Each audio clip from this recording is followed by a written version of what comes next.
Bismillahirrahmanirrahim. Assalamualaikum warahmatullahi wabarakatuh. Nama saya Alfia Dwi Rahayu, saya di kelas TBI 3E. Di sini saya akan menjelaskan materi yaitu pandangan ilmiah dan filosofis tentang manusia dan implikasi pendidikannya. Nah, yang pertama, antropologi, biologi atau fisik. Antropologi adalah studi tentang asal-usul, perkembangan, karakteristik, jenis, spesies, atau studi tentang manusia. Antropologi ilmiah mencakup yang pertama antropologi biologis, yang kedua antropologi sosial budaya, yang ketiga arkeologi, dan yang terakhir linguistik. Implikasi dalam pengembangan teori pendidikan yaitu berupa lahir dan berkembangnya antropologi pendidikan. Sedangkan implikasi dalam praktek pendidikan bahwa konsep-konsep antropologi biologi atau landasan antropologis pendidikan berupa yang pertama, adanya keharusan dan kemungkinan pendidikan. Yang kedua, adanya keragaman praktek pendidikan, baik dalam sejarah manusia maupun dalam bentuk praktek pendidikan dalam suatu zaman. Yang kedua ada antropologi budaya. Antropologi budaya adalah mempergunakan teknik-teknik riset historis, observasi, dan wawancara. Implikasi dalam praktek pendidikan bahwa konsep antropologi sosial budaya berupa keharusan dan kemungkinan pendidikan, keragaman kegiatan pendidikan berdasarkan sistem budaya, kesatuan budaya regional dan subkultural. Sedangkan implikasi dalam pengembangan teori pendidikan berupa lahir dan berkembangnya antropologi pendidikan yang dipelopori oleh Franz Boas dan Margaret Mead, serta adanya kebutuhan antropologi filsafat anak. Yang ketiga ada psikologi. Psikologi adalah studi tentang kegiatan-kegiatan atau tingkah laku individu dalam keseluruhan ruang hidupnya, dari dalam kandungan sampai balita, dari masa anak-anak sampai masa dewasa. Implikasi psikologi dalam praktek pendidikan berupa landasan psikologis pendidikan, yaitu konsep-konsep psikologis tentang individu yang menjadi dasar pelaksanaan proses kegiatan belajar mengajar. Selain itu, adanya pandangan bahwa pendidikan sama dengan individualisasi atau proses pengembangan individu. Sedangkan implikasi dalam pengembangan teori sosiologi adalah sebagai berikut. Yang pertama, mendorong lahir dan berkembangnya sosiologi pendidikan yang dipelopori oleh Harry Suzalo. Yang kedua, mendorong lahir dan berkembangnya ilmu pendidikan kependudukan. Yang ketiga, mendorong lahir dan berkembangnya aliran sosiologisme atau sociological tendency in education yang lebih menekankan konsep pendidikan pada proses sosialisasi daripada individualisasi. Nah, yang kelima ada politika atau politik. Politik adalah studi tentang ilmu pemerintahan atau pemerintahan negara. Bidang ilmu politik meliputi antara lain teori politik, lembaga-lembaga politik, partai-partai politik, kelompok-kelompok politik, dan pendapat umum serta hubungan internasional. Nah, implikasi politik dalam praktek pendidikan adalah sebagai berikut. Yang pertama, konsep politik sebagai landasan politikal pendidikan atau menjadi dasar penyelenggaraan pengelolaan pendidikan makronasional. Yang kedua, terjalinnya kerjasama internasional dalam bidang pendidikan. Yang ketiga, pendidikan atau sivilisasi atau proses menjadi warga negara yang diharapkan. Yang keempat, pendidikan kewarganegaraan mempunyai kedudukan atau peranan yang sangat penting. Dan yang kelima, pendidikan politik. Implikasi politik dalam pengembangan teori adalah sebagai berikut. Yang pertama, lahir dan berkembangnya politik pendidikan atau pendidikan nasional yang dipelopori oleh Guizot, Fisher, Horstman, Henry Bernhard, Kiai Hajar Dewantoro, dan Muhammad Syafi'i. Dan yang kedua, lahir dan berkembangnya studi pendidikan nasional. Dan yang keenam atau yang terakhir adalah ekonomika atau ilmu ekonomi. Ekonomika atau ekonomi adalah studi tentang upaya manusia memperoleh kemakmuran atau material manusia. Bidang ekonomi yang dikaji yaitu konsumsi, produksi, distribusi, dan pertumbuhan sepanjang waktu. Satuan ekonomi yaitu ekonomi mikro dan ekonomi makro. Nah, selanjutnya ada implikasi ekonomi dalam praktek pendidikan antara lain sebagai berikut. Yang pertama, landasan ekonomikal pendidikan yaitu konsep ekonomi yang menjadi dasar atau landasan pendidikan. Yang kedua, kondisi ekonomi mempengaruhi kemampuan dan kegiatan pendidikan. Yang ketiga, pendidikan sama dengan penanaman modal dalam sumber daya manusia atau human investment.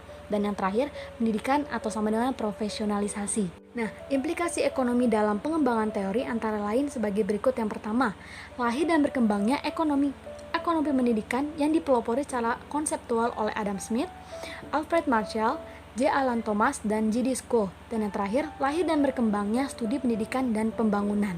Nah, di sini saya akan membahas tentang pandangan filosofis tentang manusia dan implikasi pendidikannya. Nah, yang pertama itu ada filsafat umum atau murni. Apa itu filsafat? Filsafat adalah studi tentang kebenaran, tentang alam semesta dan isinya. Nah, Objek yang menjadi lingkup pertanyaan filsafat adalah segala sesuatu yang berisi tentang alam semesta dan isinya. Nah, terus ada cabang-cabang filsafat. Nah, cabang-cabang filsafat ini ada 3. Yang pertama itu ada metafisika, yang kedua ada epistemologi, dan yang ketiga ada aksiologi. Nah, yang metafisika ini dibagi menjadi 4. Ada ontologi, teologi, kosmologi, dan humanologi. Nah, yang ontologi ini tentang hakikat, tentang alam semesta. Kalau yang teologi ini hakikat tentang Tuhan, kalau yang kosmologi ini hakikat tentang alam, dan yang humanologi ini hakikat tentang manusia. Nah, yang kedua ada epistemologi. Epistemologi itu hakikat mengetahui pengetahuan atau segala sesuatu yang berkaitan dengan pengetahuan. Nah, terus ada aksiologi. Aksiologi ini terbagi menjadi 2, aksiologi etika dan aksiologi estetika. Yang etika itu hakikat baik dan buruk, kalau estetika itu hakikat indah dan jelek. Selanjutnya ada aliran-aliran filsafat umum. Nah, aliran ini ada 5. Yang pertama ada idealisme, yang kedua ada neotomisme, yang ketiga ada realisme, yang keempat ada eksperimentalisme, dan yang kelima ada eksistensialisme. Nah, yang pertama itu ada idealisme. Idealisme adalah suatu filsafat pendidikan yang berpaham bahwa suatu pengetahuan dan kebenaran tertinggi adalah suatu ide. Nah, yang kedua ada neotomisme. Neotomisme adalah kebangkitan kuat dan kompleks dari pemikiran teolog Dominika pada abad ke-13 oleh Santo Thomas Aquinas. Yang ketiga ada realisme. Filsafat pendidikan realisme adalah aliran pengetahuan yang mempersoalkan objek pengetahuan manusia. Aliran ini memandang bahwa objek pengetahuan manusia berada di luar diri manusia. Yang keempat ada eksperimentalisme.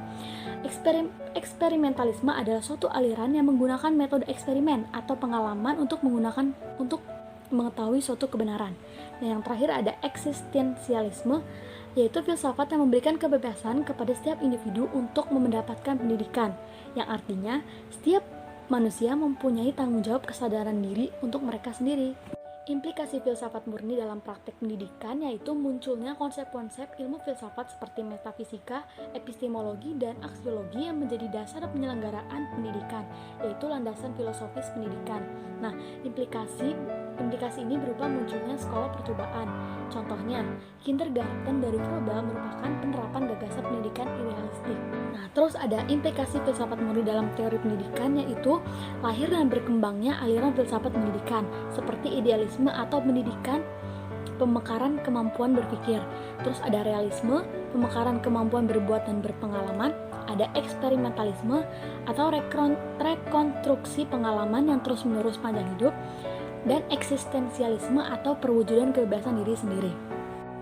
Nah, yang kedua ada filsafat antropologi atau antropologi filosofis. Nah, filsafat antropologi adalah salah satu cabang ilmu filsafat yang menyelidiki hakikat manusia sebagai keseluruhan atau sebagai manusia seutuhnya. Nah, tujuan filsafat antropologi ini adalah mencerminkan manusia sebagai dirinya sendiri menjadi seorang pribadi. Objek kajian filsafat antropologi adalah masalah hakikat manusia dengan alam, manusia dengan manusia, dan manusia dengan Tuhan. Nah, selanjutnya ada implikasi filsafat antropologi dalam pendidikan.